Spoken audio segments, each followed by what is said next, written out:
Hi and welcome back. Now in this chapter, I want to go ahead and explain the concept of availability sets. Now before I actually go ahead and explain the concept of availability sets, let me go ahead and explain what is the purpose or why do we have this concept of an availability set. Now in Azure, let's say you are going ahead and creating a set of virtual machines. And let's say that these set of virtual machines are being used to host your application. So this could be a web application. And normally for enterprise-wide applications that have a lot of users, normally you will have a set of virtual machines which is hosting the same application. By limiting the application onto just one virtual machine, you're actually limiting the performance of the application. So that's why you can actually go ahead and spread your application across multiple virtual machines. Now in Azure, remember that when you actually go ahead and create a virtual machine, that machine is actually created on a physical server in the Azure data center. Remember that in the Azure data center, if it is created, it will be created basically on a particular rack that has that particular physical server. Now that rack will have its own power source, its own networking, etc. Now let's say that when you go ahead and spin up the VM, right, you don't have control over what is the physical server that's going to be hosting your machine.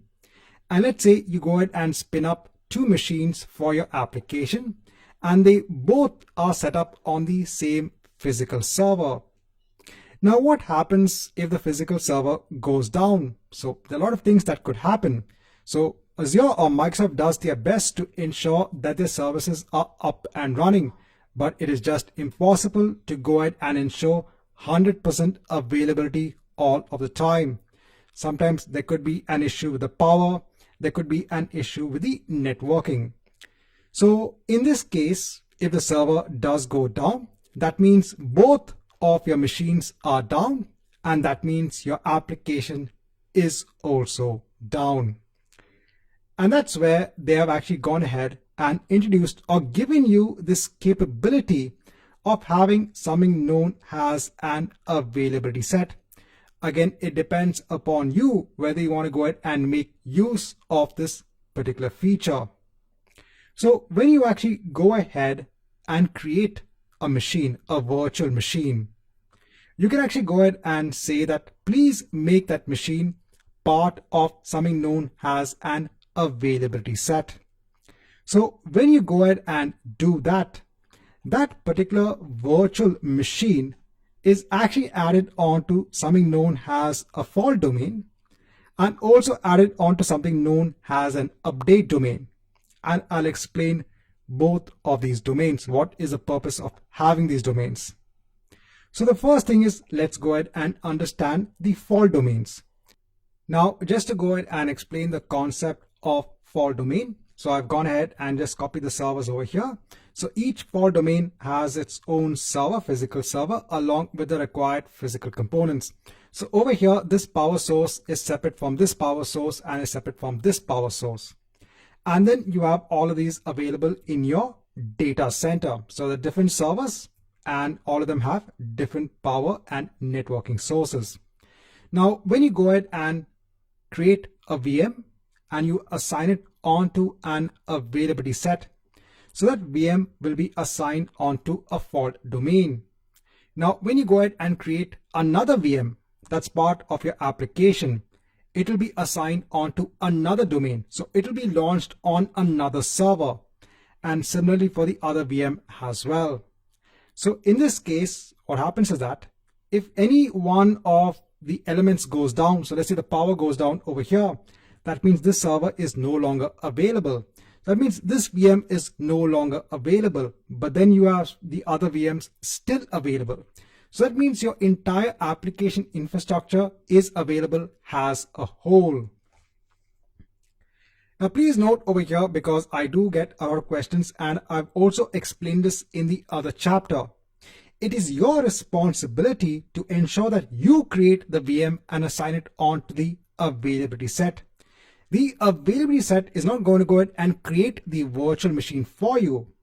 The availability set will actually go ahead and ensure that the VMs are distributed across the fault domains when you go ahead and assign the VM onto the availability set.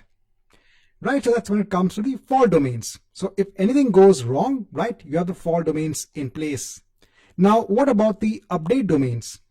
Now in update domains, so over here, let me go ahead and actually just transfer the servers just to make it much more easier. So in the update domains, so normally Microsoft needs to go ahead and perform updates on the underlying physical server.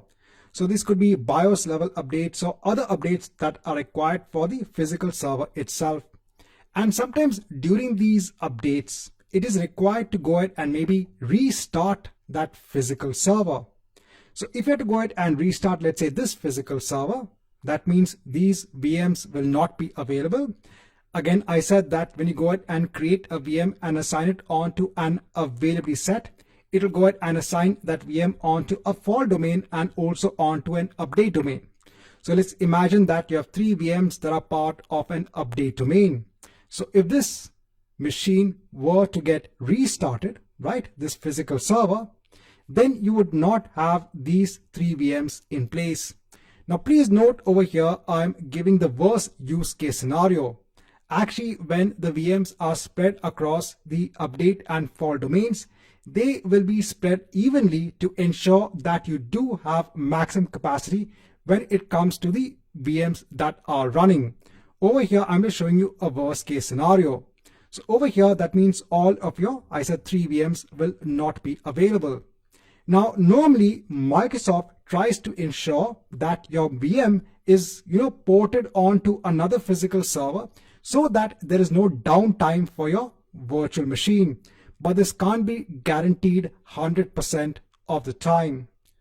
Now, let's say that this update, which is being carried out on the physical machine, has to be carried out on all physical machines. Now, instead of actually carrying out the update on all physical machines at the same time, what they will do is that they will go ahead and update or perform the updates on the machine with one update domain, the first update domain. Once that is done, it will then go ahead and perform the updates on the next update domain. So instead of actually performing the updates on all of the servers at a time, it will go ahead and update each server one at a time. So this gives the opportunity for the VMs to be available. So I said in this worst case scenario, let's say that this VM is currently being updated. So you won't have one VM not available for a short span of time, but you still have the other ones available. And then when the update is complete on this physical server, it will go ahead and perform now the update on the next physical server. And during that time, this machine will become available and the others will not be available. So when it comes to an availability set, the entire idea is to go ahead and protect your infrastructure, that is your applications running on VMs, against updates that are made onto the physical infrastructure, also onto any faults that can occur onto the physical infrastructure itself. So if you go ahead and make use of an availability set, if you have 2 or more virtual machines that are deployed in the same availability set, then you get better SLA for your entire virtual machine connectivity. So remember, this is one of the availability options that is available when it comes to Azure.